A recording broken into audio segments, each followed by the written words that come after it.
तब मैं अपना गीत प्रारंभ करती हूँ। वो 8 साल का बेटा जिसके पिता शहीद हो जाते हैं, वो बेटा ये नहीं जानता कि उसके पिता अब लौटकर वापस नहीं आएंगे। अपनी माँ से अपने पिता के वापस ना आने के बारे में प्रश्न करता है और माँ मौन स्तब्ध आंगन में बैठी है। दृश्य आपके बीच है, गीत में प्रारंभ करती हूँ, सुनिएगा। कि चारों तरफ उजाला पर अंधेरी रात थी, चारों तरफ उजाला पर अंधेरी रात थी, जब वो हुआ शहीद उन दिनों की बात थी, जब वो हुआ शहीद उन दिनों की बात थी।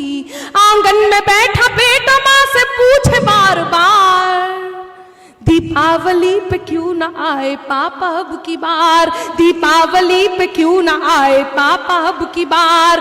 आंगन में बैठा बेटा माँ से पूछे बार बार, दीपावली पे क्यों ना आए पापा अब की बार, दीपावली पे क्यों ना आए पापा अब की बार। बेटा थोड़ी देर के लिए बाहर खेलने जाता है, अपने मित्रों के पिताओं द्वारा लाए हुए उपहारों को देखता है। उससे पहले वो अपने माँ की 2-3 दिन से स्थिति को देखता है और माँ से कहता है, क्या कहता है सुनिएगा। माँ क्यों न तूने आज भी बिंदिया लगाई है, माँ क्यों न तूने आज भी बिंदिया लगाई है दोनों हाथ खाली न मेहंदी रचाई है, बिछुआ भी नहीं पाँव में बिखरे से बाल हैं, बिछुआ भी नहीं पाँव में बिखरे से बाल हैं। लगती थी कितनी प्यारी अब ये कैसा हाल है, लगती थी कितनी प्यारी अब ये कैसा हाल है। कुमकुम के बिना सूना सा लगता है श्रृंगार, दीपावली पे क्यों ना आए पापा अब की बार, दीपावली पे क्यों ना आए पापा अब की बार। बेटा जब अपने मित्रों के पिताओं द्वारा लाए हुए उपहारों को देखता है और उन्हें देखकर उदास होकर अपनी माँ की गोद में वापस आता है, तो पुनः वही प्रश्न करता है। और वो बेटा अपनी माँ से क्या कहता है सुनिएगा। किसी के पापा उसको नए कपड़े लाए हैं, किसी के पापा उसको नए कपड़े लाए हैं, मिठाइयाँ और साथ में पटाखे लाए हैं, वो भी तो नए शूज पहन खेलने आया, वो भी तो नए शूज पहन खेलने आया। पापा पापा कह के सबने मुझको चढ़ाया, पापा पापा कह के सबने मुझको चढ़ाया। अब तो बता दो क्यों है सूना आंगन घर द्वार, दीपावली पे क्यों ना आए पापा अब की बार, दीपावली पे क्यों ना आए पापा अब की बार। बेटे को कोई उत्तर नहीं मिलता, वो अपनी माँ से खींच जाता है, रूठ जाता है, उनके दोनों हाथ पकड़ता है और उस बुत बनी माँ को झकझोरता है। वो अपनी माँ से क्या कहता है। मैं इस सदन में जितने लोग उपस्थित हैं सबके आंखों के आंसुओं को आमंत्रण देती हूँ। यदि एक भी आंसू छलका, एक भी आंख नम हुई तो मेरे लिखने की सार्थकता होगी। वो बेटा अपनी माँ से कहता है, 2 दिन हुए हैं तूने कहानी न सुनाई, 2 दिन हुए हैं तूने कहानी न सुनाई, हर बार की तरह न तूने खीर बनाई, 2 दिन हुए हैं तूने कहानी न सुनाई, हर बार की तरह न तूने खीर बनाई। आने दो पापा से मैं सारी बात कहूँगा, आने दो पापा से मैं सारी बात कहूँगा, तुमसे न बोलूँगा न तुम्हारी मैं सुनूँगा, तुमसे न बोलूँगा न तुम्हारी मैं सुनूँगा। ऐसा क्या हुआ कि बताने से है इनकार, दीपावली पे क्यों ना आए पापा अब की बार, दीपावली पे क्यों ना आए पापा अब की बार।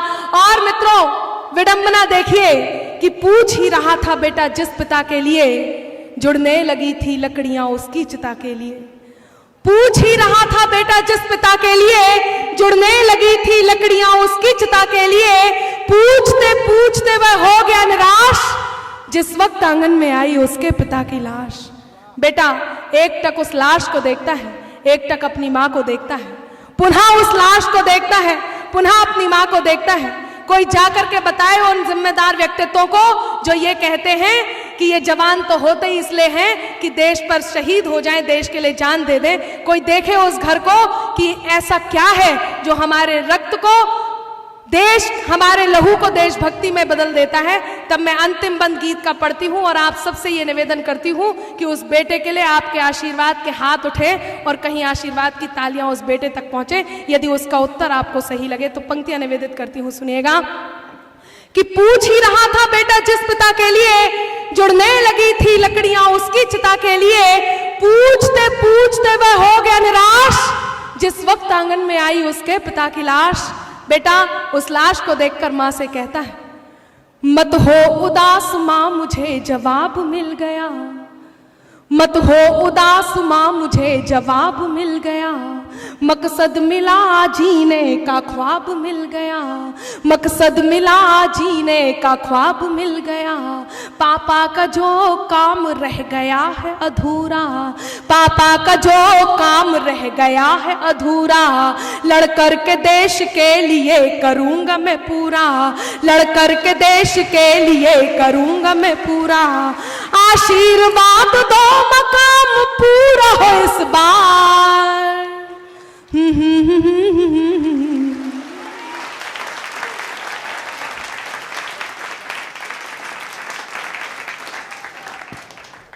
वो रुक्मणी, ये देखिए गीत अपनी मर्यादा के साथ कहा जाता है। राष्ट्रभक्ति के अलावा जो गीत रुक्मणी महारानी को लेकर के कहा गया गीत है वो आपके लिए बहुत मुफीद होगा, हिल्या की नगरी के श्रोताओं के लिए। मैं अनामिका से निवेदन करना चाहता हूं कि वो अपना नवसृजित वो गीत जो हिंदुस्तान के काव्य मंचों पर बहुत प्रेम प्यार और स्नेह दुलार से सुना जाता रहा है और सुना जा रहा है, वह गीत आपके सामने प्रस्तुत करें। और आपकी मान मर्यादा को रखते हुए आपने कहा वंस मोर, इसलिए मैं उनसे सुनवा रहा हूँ। अगर आप नहीं भी कहते तो मैं सुनवाता, लेकिन अगर आपने वंस मोर कहा है तो आवश्यकता होती है कि आप दोनों हाथ उठा करके उस वंस मोर की पुष्टि करें। बहुत बहुत धन्यवाद।